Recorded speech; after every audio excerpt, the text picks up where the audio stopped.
Subukan ko nga yung napanood ko sa isang vlogger na bagong recipe ng itlog. Subukan ko muna ng 4. Kung okay siya, gagawin ko ulit.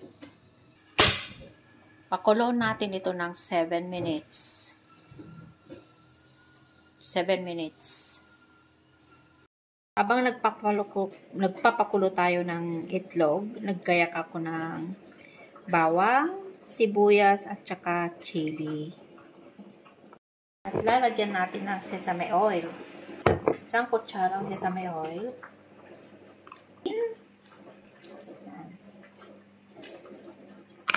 Konting asin. Konti lang para hindi siya maalat. Konting ganitong asukal. Tsaka tubig.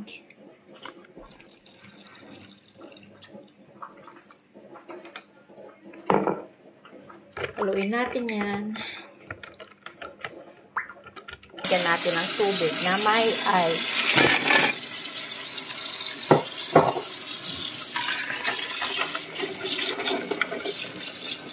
Ngayon, balatan natin yung itlog dahil malamig na, kaya babalatan natin.